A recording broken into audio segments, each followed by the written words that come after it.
दोस्तों नमस्कार, आदाब, सत श्री अकाल। उर्मिलेश संवाद के इस खास अंक में आपका स्वागत है। प्रवर्तन निदेशालय यानी ईडी, ईडी ज़्यादा उपयुक्त शब्द है, तुरंत समझ में आ जाता है, चाबुक चलाते दनदनाते हुए कोई जा रहा है।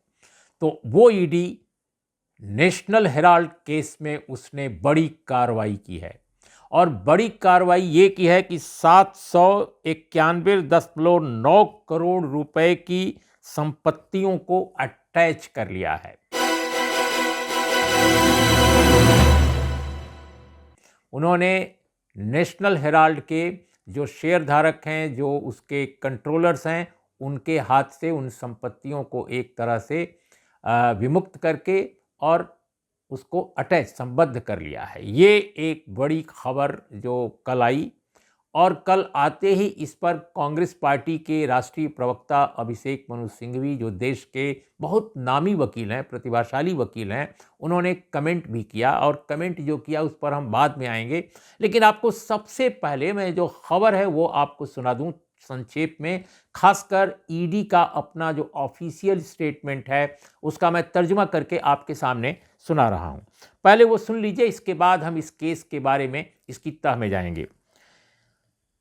नेशनल हेराल्ड केस में बड़ी कार्रवाई करते हुए ईडी ने 751.9 करोड़ रुपए की संपत्तियों को अटैच किया है। ईडी की ओर से जारी जो बयान है उसमें कहा गया है कि मनी लॉन्ड्रिंग एक्ट यानी उसके तहत हेराल्ड केस में जांच के दौरान एसोसिएटेड जर्नल लिमिटेड यानी एजेएल की जो national Herald house Delhi, Nehru भवन लखनऊ और नेशनल हेराल्ड हाउस मुंबई में जो 661.69 करोड़ रुपए की अचल संपत्ति है उसको अटैच किया जा रहा है। साथ ही मेसर्स यंग इंडिया की ओर से एजेएल में इक्विटी शेयर के रूप में निवेश किए गए 90.21 करोड़ रुपए को भी अटैच किया गया है।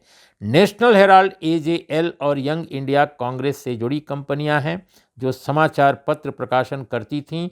ईडी इस मामले में पूर्व कांग्रेस अध्यक्ष सोनिया गांधी, राहुल गांधी और मौजूदा अध्यक्ष मल्लिकार्जुन खड़गे सहित कई नेताओं से, कांग्रेस के नेताओं से समय समय पर पूछताछ भी करती रही है।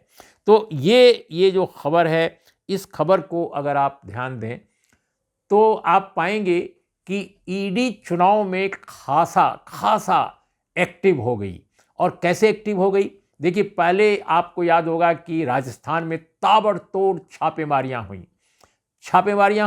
क्या निकला क्या नहीं निकला, नामांकन के दौरान भी कुछ उम्मीदवारों के खिलाफ छापेमारी हो गई या उनसे पूछताछ हो गई।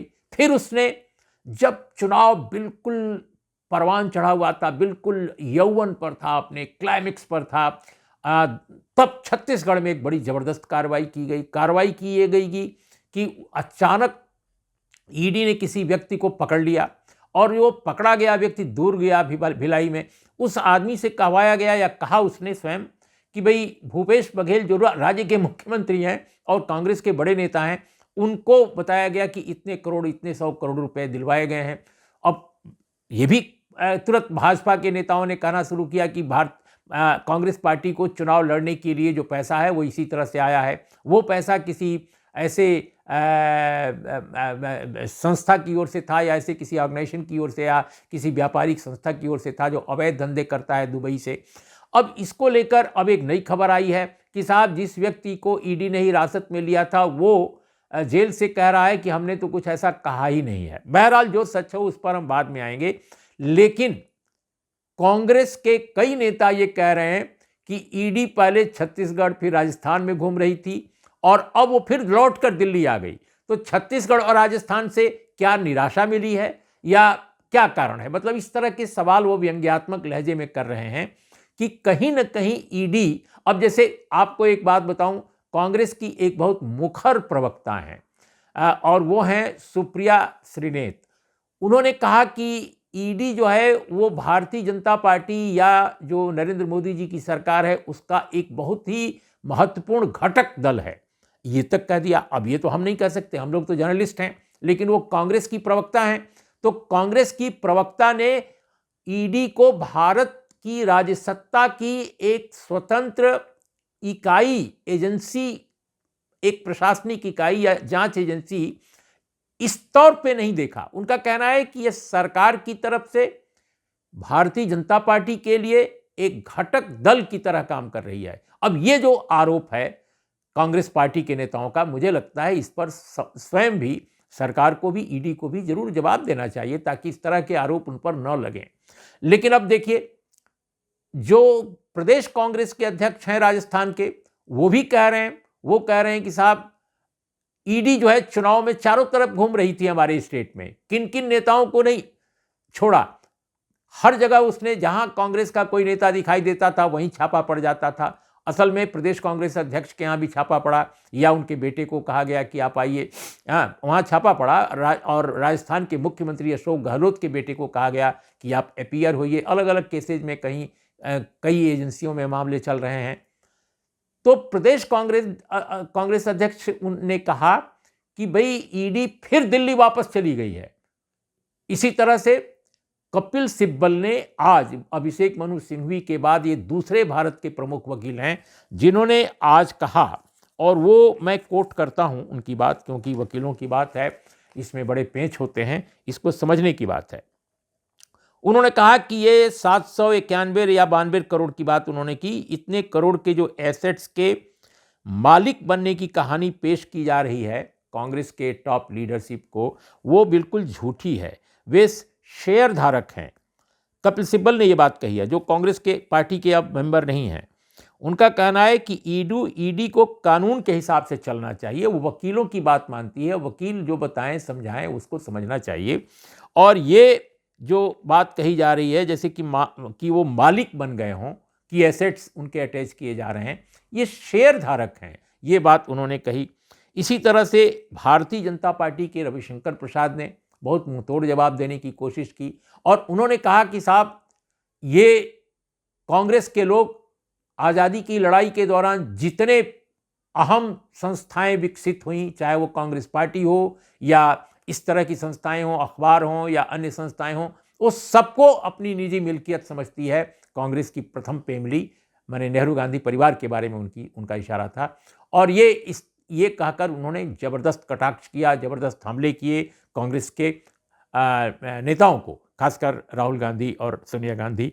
उन्होंने नाम नहीं लिया, लेकिन इशारा बिल्कुल साफ था। तो हमारा ये कहना है कि ईडी की ये जो कार्रवाई है, भाई नेशनल हेराल्ड केस तो बहुत दिनों से चल रहा था, आज से तो नहीं चल रहा है, उसको पहले करना चाहिए था। ये चुनाव का मौका क्यों हो जाता है?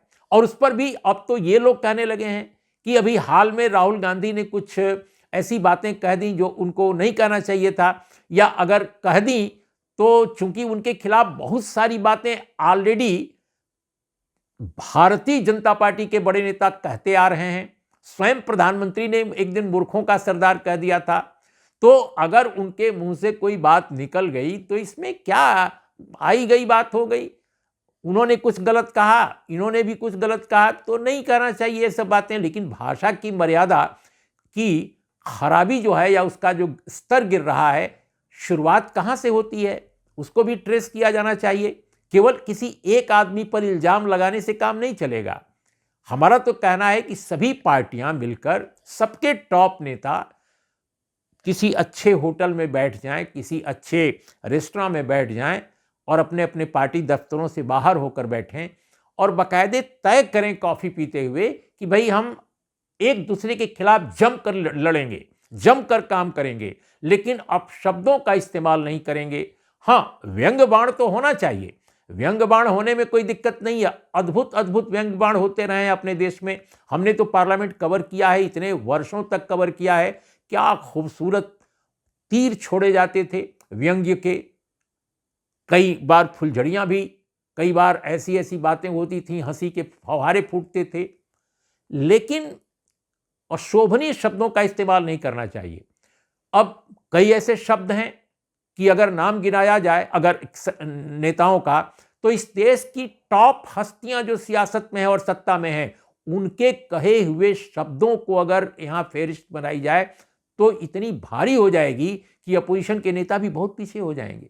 मैं अपोजिशन वालों को ऐसा नहीं कि उनको छोड़ रहा हूं, वो भी बहुत सारी बातें ऐसी कहते हैं जो उनको नहीं कहनी चाहिए, लेकिन भाषा की मर्यादा गिराने के लिए अपोजिशन ही तो केवल जिम्मेदार नहीं है, सत्ता पक्ष कम जिम्मेदार नहीं है, ये तो मैं कह सकता हूं।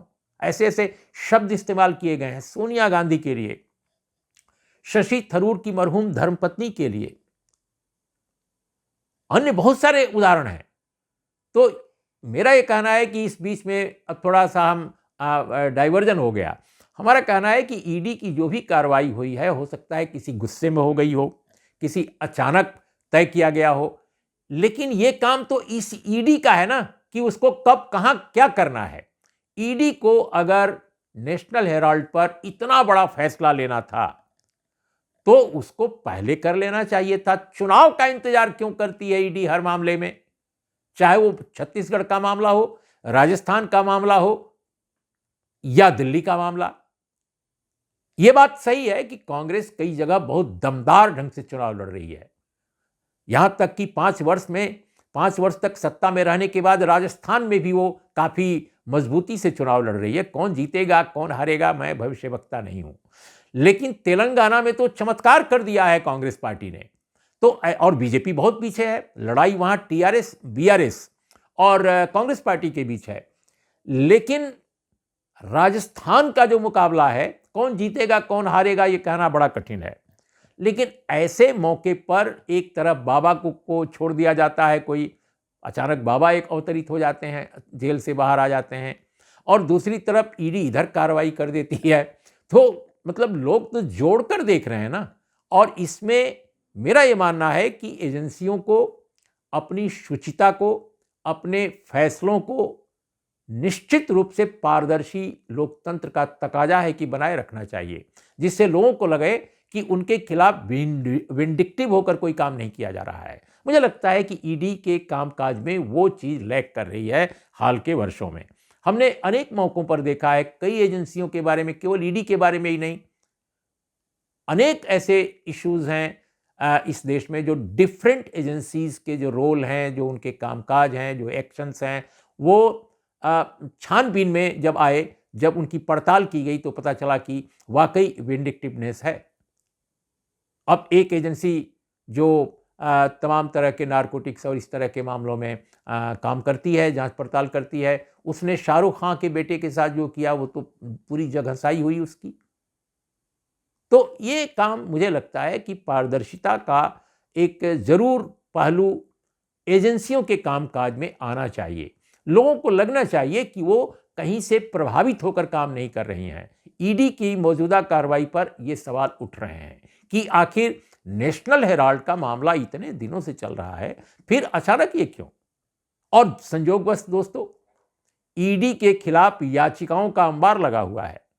सुप्रीम कोर्ट ऑफ इंडिया में आज भी सुनवाई हुई है ईडी के मामले में, और वो ईडी के मामले में जो सुनवाई हुई है उसमें जो याचिकाएं लंबित हैं, जिनमें कि चैलेंज किया गया है कि भाई सुप्रीम कोर्ट इस बात को देखे, मद्देनजर रखे और फैसला सुनाए कि जो मनी लॉन्ड्रिंग का मामला है उसमें ईडी को बेशुमार अधिकार दे दिए गए हैं और वो अपने अधिकारों के अनुकूल काम नहीं कर रहा है जो उसको वाकई जो करना चाहिए, और इसको चैलेंज किया गया है उसके अतिरिक्त अधिकारों को या अधिकारों के दुरुपयोग को, प्रक्रियात्मक जो कामकाज उसका है उसको चैलेंज किया गया है।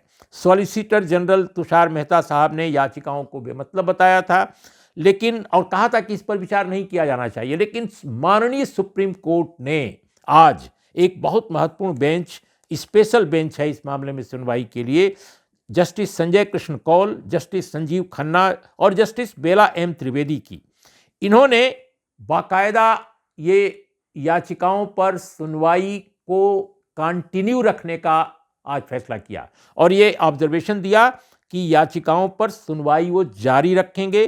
कपिल सिब्बल साहब याचिकाकर्ताओं की तरफ से वकील हैं। तो कुल मिलाकर ईडी इन इलेक्शंस में एक बहुत यूं कहा जाए कि बहुत विवाद और चर्चा का एक विषय बन गई है एजेंसी के तौर पे, और उस पर गंभीर आरोप लग रहे हैं। आरोप सिर्फ सड़क पे नहीं लग रहे हैं, सिर्फ मीडिया में नहीं लग रहे हैं, बल्कि सर्वोच्च न्यायालय तक ये आरोप पहुंच गए हैं। देखना है कि ईडी का क्या होता है और ईडी देश के साथ क्या करती है, सियासत के साथ क्या करती है और संवैधानिक लोकतंत्र के साथ क्या करती है। इन्हीं शब्दों के साथ आज इतना ही। नमस्कार, आदाब, सत श्री अकाल।